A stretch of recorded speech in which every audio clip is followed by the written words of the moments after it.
नमस्कार मित्रांनो, Kadam study centre या युट्यूब चॅनलवर तुमचं स्वागत आहे. तर आपण बघत होतो problem solving using C programming या सब्जेक्टचा आपण पहिलं चॅप्टर बघितलंय. आज सेकंड चॅप्टर स्टार्ट करत आहोत.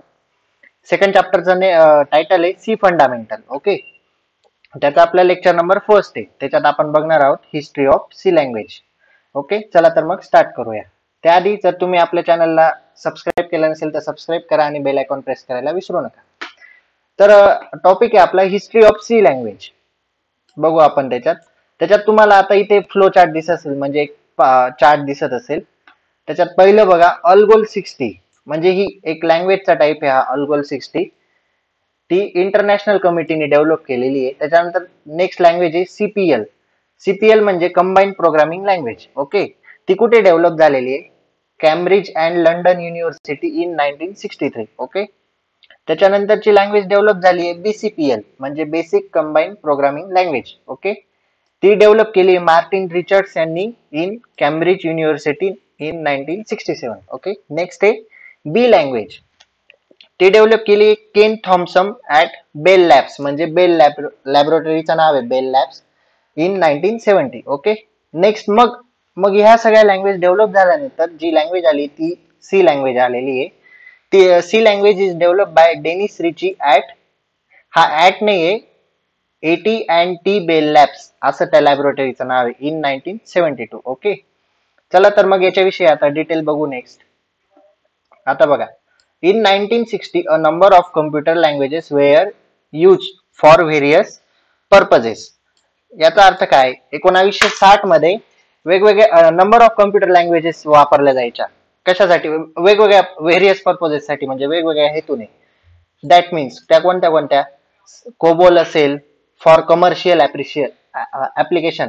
कोबोल ही लँग्वेज कशासाठी वापरली जायची? कमर्शियल ऍप्लिकेशन साठी. आणि नेक्स्ट आहे फॉरट्रान. आता फॉरट्रानचा अर्थ मी तुम्हाला लास्ट लेक्चरला बोललो होतो. फॉरट्रान म्हणजे फॉर्म्युला ट्रान्सलेशन. ओके, मग फॉरट्रान ही लँग्वेज कशासाठी वापरली जायची? Engineering and scientific application. म्हणजे जेव्हा सी लँग्वेज फॉर्म झालेली नव्हती, जेव्हा ती बनलेली नव्हती, त्याच्या आधी अशा वेगवेगळ्या गोष्टींसाठी वेगवेगळ्या लँग्वेज लागायच्या. आता तसं नाही, आता सी लँग्वेज सगळीकडे कामात येते. ओके, मग बघा, but there was a need of single language which can be use to develop all types of application. मी आता तेच बोललो बघा, प्रत्येक ऍप्लिकेशन, वेगवेगळ्या टाइपच्या ऍप्लिकेशन साठी वेगवेगळी लँग्वेज लागायची. पण मग नीड कशाची होती तेव्हा? सिंगल लँग्वेज पाहिजे, म्हणजे एकच लँग्वेज पाहिजे, ती प्रत्येक ऍप्लिकेशनला कामात येईल. Okay, instead of using different language, म्हणजे वेगवेगळ्या लँग्वेज वापरायची गरज येणार नाही. ओके, फॉर डिफरंट ऍप्लिकेशन, प्रत्येक वेगवेगळ्या ऍप्लिकेशन साठी. So that international committee was set to develop such language. मग इंटरनॅशनल कमिटीने काय सांगितलं की अशा प्रकारची लँग्वेज तुम्ही डेव्हलप करा. ओके, नेक्स्ट बघू. आता आपण जो चार्ट बघितला ना, त्याच्यावर हे पॉईंट डिपेंड आहे. म्हणजे तुम्ही जर चार्ट लर्न केला ना, तर तुम्हाला हे पॉईंट एकदम इझी जाते. In 1960 Algol 60 was develop. 1960 मध्ये पहिली प्रोग्रामिंग लँग्वेज कोणती आली? Algol 60. But it was too abstract language. पण मग ती काय होती? ऍबस्ट्रॅक्ट होती, म्हणजे डिफिकल्ट होती किंवा लेंदी होती ती लँग्वेज. ओके, मग सेकंड बघा, आफ्टर अल्गोल 60, अल्गोल 60 नंतर सीपीएल.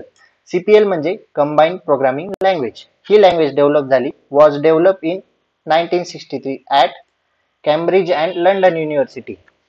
सीपीएल ही लँग्वेज कुठे डेव्हलप झाली? कॅम्ब्रिज अँड लंडन युनिव्हर्सिटी मध्ये. कधी? इन 1963. ओके, पण तिच्यात काय प्रॉब्लेम होता? But CPL was too difficult language. ही लँग्वेज थोडी डिफिकल्ट होती समजण्यासाठी. नेक्स्ट बघा, after CPL BCPL was develop in 1967. BCPL language develop झाली. बीसीपीएल म्हणजे बेसिक कंबाईंड प्रोग्रामिंग लँग्वेज. ही डेव्हलप झाली कधी? 1967 मध्ये by Martin Richards. Martin Richards यांनी ही लँग्वेज डेव्हलप केली. कोणती? BCPL at Cambridge University. ती पण कॅम्ब्रिज युनिव्हर्सिटी मध्ये डेव्हलप झाली. But BCPL was less powerful and to specific language. पण मग ती लँग्वेज काही एवढी खास नव्हती, म्हणजे तेवढी पॉवरफुल नव्हती जेवढी सॉफ्टवेअर डेव्हलप करायला लागते. ती एकदम सिंपल लँग्वेज होती, म्हणजे स्पेसिफिक लँग्वेज होती. ओके, नेक्स्ट बघा, after BCPL B language was develop by Ken Thompson. मग बीसीपीएल नंतर आली बी लँग्वेज. ती कोणी डेव्हलप केली? केन थॉम्सन यांनी. कधी? इन 1970. 1970 मध्ये at Bell laboratory. Bell laboratory मध्ये ती डेव्हलप झाली. But B was too specific language, ही पण एकदम सिम्पल लँग्वेज होती, म्हणजे एवढं काही विशेष तिच्यात नव्हतं. ओके, नेक्स्ट बघा आता last point. After B language C language was develop. म्हणजे सी लँग्वेजला डेव्हलप व्हायला बघा किती स्टेजेस आल्या, एवढ्या सगळ्या लँग्वेज डेव्हलप झाल्या, त्याच्यानंतर काय मिस्टेक आहे त्यांना लक्षात आलं, मग त्यांनी एकच लँग्वेज बनवली, ती होती C language. C language was develop by Dennis Ritchie. कोणी शोधली ही लँग्वेज? डेनिस रिची यांनी. कुठे? ऍट हा AT and T Bell labs in 1972. हा क्वेश्चन एक्झाम मध्ये येऊ शकतो. Who develop C language and where it was develop, असा क्वेश्चन येऊ शकतो, म्हणून लक्षात ठेवा. कोणी शोधली? Dennis Ritchie. कुठे? At AT and T Bell lab असं ते नाव आहे, in 1972. Okay. C language consist number of data types. C language मध्ये खूप सारे असे म्हणजे नंबर ऑफ डाटा टाइप्स आहे. बघू आपण पुढे काय आहे ते. आता असा क्वेश्चन येईल तुम्हाला एक्झाम मध्ये जर आला तर, C is middle level language justify. मग सी ला मिडल लेवल लँग्वेज का म्हणतात? तर मग का म्हणतात? जस्टिफाय करायचंय. ओके, आन्सर बघा. येस इट इज ट्रू, हे खरं आहे. मग बघू आपण का म्हणतात तिला मिडल लेवल लँग्वेज. आपण दोनच प्रकारच्या लँग्वेज बघितल्या, लो लेवल लँग्वेज आणि हाय लेवल लँग्वेज. मग हे मिडल लेवल लँग्वेज म्हणजे काय? मग आता बघू आपण. C provide facilities of both language, that's means low level language and high level language. LLL म्हणजे लो लेवल लँग्वेज आणि HLL म्हणजे high level language. Last lecture मध्ये आपण बघितलं होतं. मग सी कोणत्या कोणत्या फॅसिलिटीज प्रोव्हाइड करते? दोन्ही प्रकारच्या लँग्वेजच्या, लो लेवल लँग्वेज पण आणि हाय लेवल लँग्वेज पण. ओके, नेक्स्ट बघा. C is high level language because syntax of high level language is design to write the code. आता सिंटॅक्स म्हणजे काय? Syntax is nothing but the grammar. म्हणजे जसं English आणि मराठी लँग्वेज शिकायला जसं ग्रामर लागतं ना, तसं कोड लँग्वेज शिकायला सिंटॅक्स लागतं, म्हणजे रूल्स अँड रेग्युलेशन थोडक्यात. Okay. C is high level language because syntax of HLL म्हणजे high level language is design to write the code. High level लँग्वेजचा सिंटॅक्स डिझाईन करावा लागतो, कशासाठी? कोड राईट करण्यासाठी. ओके. फॉर सॉफ्टवेअर जनरेशन म्हणजे software generate करण्यासाठी syntax लागतो, म्हणजे काही रूल्स असतील किंवा आता काही ग्रामर असेल थोडक्यात. ओके. नेक्स्ट पॉइंट बघा. सी ऑल्सो सपोर्ट्स LLL म्हणजे low level language. C also support low level language programming such as bitwise operator. Bitwise operator म्हणजे शिफ्ट ऑपरेटर. ओके. मग सी लो लेवल आपली सी जी language आहे ती low level लँग्वेजला पण support करते आणि हाय लेवल लँग्वेजला पण सपोर्ट करते, सच ॲज बिटवाईज ऑपरेटर.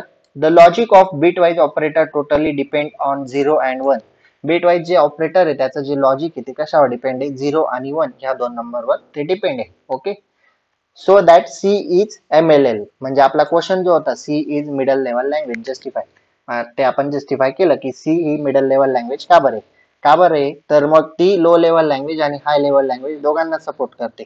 तशीच गरज होती ना, मग अशाच लँग्वेजची गरज होती. बाकीच्या लँग्वेज ह्या म्हणजे स्पेसिफिक सॉफ्टवेअर डेव्हलप करायला अशी वेगळी लँग्वेज लागायची, मग त्याच्यामुळे त्यांनी सी शोधली. मग सी लँग्वेज कशी सगळ्या सॉफ्टवेअरला कामात येते. ओके. नेक्स्ट टॉपिक आहे आपला advantages and feature of C language. Okay. First आहे C is general purpose structure language. C ही काय? जनरल पर्पज स्ट्रक्चर लँग्वेज आहे. That's means C has algebraic expression म्हणजे सी मध्ये अल्जेब्रिक एक्सप्रेशन पण आहे, म्हणजे तुमचं addition, subtraction, multiplication etcetera. Keywords पण आहे, ऑपरेटर्स पण आहे एक्सेट्रा. ओके. हे सर्व सी मध्ये आहे, म्हणजे सी मध्ये मल्टिपल फंक्शन्स आहे. सेकंड ऍडव्हान्टेज बघा. सी इज प्रोग्रामिंग लँग्वेज, ती प्रोग्रामिंग लँग्वेज आहे. सी इज कंपॅटिबल लँग्वेज, ती कंपॅटिबल लँग्वेज आहे. C has rich set of built in function, C ला बिल्ट इन फंक्शनचा रिच सेट आहे. C provides variety of data types, ती एकदम म्हणजे different types of data types देते, ऑपरेटर्स देते, फंक्शन देते. C has only 32 keywords.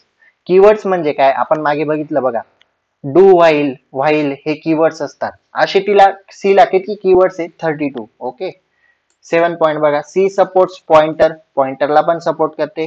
C provide dynamic memory allocation, dynamic memory allocation पण प्रोव्हाइड करते. असे मल्टिपल ऍडव्हान्टेजेस सी चे, म्हणून सी लँग्वेज ही डेव्हलप झालेली. ओके. चला तर मग आजच्या लेक्चर मध्ये आपण काय बघितलं? हिस्ट्री ऑफ सी लँग्वेज बघितली, त्याच्यानंतर सी लँग्वेज कशी डेव्हलप झाली, कोणत्या लँग्वेज सी लँग्वेजच्या आधी डेव्हलप झाले ते बघितलं. त्याच्यानंतर सी ही मिडल लेवल लँग्वेज आहे का ते बघितलं. नंतर ऍडव्हान्टेजेस ऑफ सी लँग्वेज बघितले. ओके, नेक्स्ट लेक्चरला आहे ना आपण प्रॅक्टिकल करून बघू, म्हणजे कोड टाईप करून बघू. फर्स्ट चॅप्टर मध्ये आपण जे अल्गोरिदम ते घेतले ना त्याचा कोड कसा रन होतो ते आपण प्रॅक्टिकली करून बघू. ओके, चला तर मग व्हिडिओ आवडला असेल तर लाईक शेअर सबस्क्राईब नक्की करा, आणि काही डाऊट असतील तर कमेंट मध्ये विचारा किंवा इंस्टाग्रामला DM करू शकता. Okay, bye.